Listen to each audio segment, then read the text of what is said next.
So I think that's probably what was and what is. What will be the biggest problem? I don't know if we really have that to grapple with at the moment. The fact is that we at Sony have seen adoption of our proposition in the US and European markets very, very willingly. The problem is not really so much with the idea of a dedicated reading device. It's more, what do people want to read on it, and how do we develop our technology to support that content? Generally, we make passing reference to colour screens. Obviously, there's a whole raft of content that looks better in colour. That's a simple fact. There's also the question of handling graphics and more complex pages and more complex content, which the digital production teams and certainly Steve's experience and knowledge will attest to. So maybe the greatest problem is not introducing anything.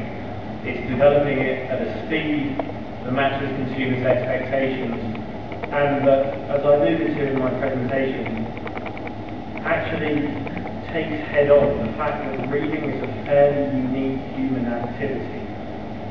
We don't read in the way that we consume music and film, and this means that some of the analogies about other devices and other media types are in my opinion, a bit false. So the biggest challenge is how can we keep pace with consumers' needs? But you'll find there are so many manufacturers and service providers who will be seeking to answer that very, very quickly that I think I'm quite confident the consumer will get their answer. Anyone else in the panel like to respond to that question? Well, I believe that as manufacturing costs come down, there's two expensive components of this elegant device.